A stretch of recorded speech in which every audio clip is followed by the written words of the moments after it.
Okay, thank you to both speakers. I'm going to give some feedback to each of you on both matter and manner, and we'll just start with the Prime Minister and then have some feedback to the Leader of Opposition. On the Prime Minister's speech, I thought you provided some nice clear definitions of the terms in the motion. The definition of terrorist, the calculated use of violence, that worked very well, that was very clear, and I think we were only doing 2 speeches in this practice round, but had we been doing a full round, that would have provided a nice, clear definition for all the participants in the round to work from. So that's important, and that was a real positive of the definitions. You also provided a model. You didn't label it as such, but it was really a model, the idea of TV broadcast and revoking the license. So that worked really well.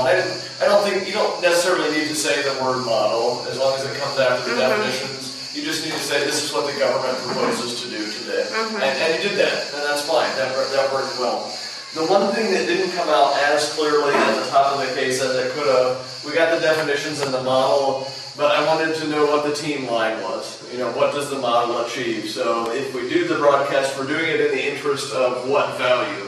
I think the value you were probably going for was security or safety or protection, something like that was embedded in there, but that needed to be a little more clearly provided at the top of the speech. But good preview and overview of your main points, the main arguments, and you definitely had 3 distinct arguments. I want to get into some specific feedback on the arguments. The one issue that I had with the arguments wasn't with the evidence themselves, but with the way you tagged each of the arguments. Because your first argument was just jurisdiction. And jurisdiction, I don't know what that's an argument for, and that doesn't really protect society. It's basically arguing that what you propose to do will work, but do you understand it's not advancing that kind of team line that you're trying to get across.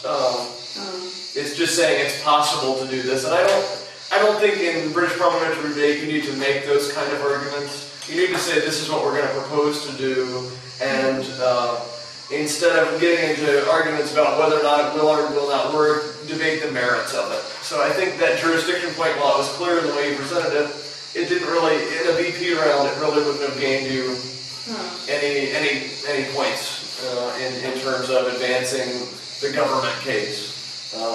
However, your second argument did, right? Because your second argument, you're getting into the impacts of the proposed action that the government wants to take. It's going to help terror and harm security. And I thought the nice example you brought in there was the example of the Al-Qaeda media unit, and explaining that was a good piece of specific evidence to help illustrate how media processes can have that effect.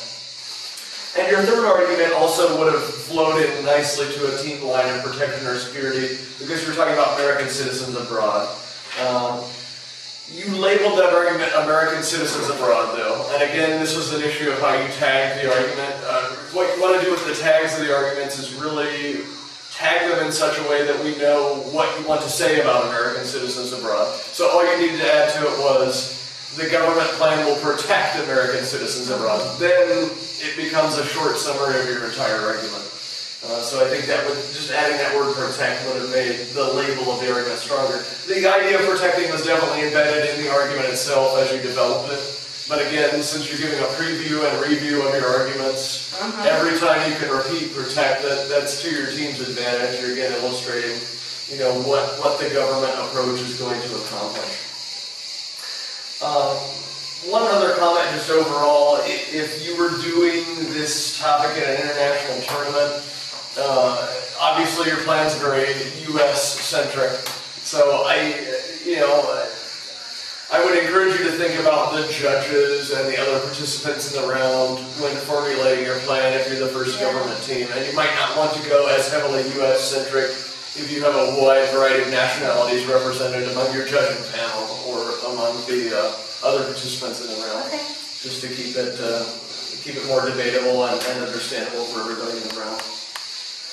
A couple of comments said that was all about manner. A few things quickly about manner. Overall, your manner was really engaging, really good. You did a nice job of making direct eye contact with your audience, a good variety of gestures. You You could tell vocally in the way you were presenting that you really cared about the ideas you were presenting on. And you did a nice job of emphasizing important words and phrases, like when you talked about some of the specific examples, you know, like these organizations that abduct, you know, people traveling abroad. You really, you know, alter your tone of voice to show the seriousness behind that. So I think things that you were doing, that kind of natural instincts that you had, gesture and vocal delivery-wise, worked really well and served to reinforce what you were trying to accomplish in the speech. For the opposition leader, give a couple of comments about matter first.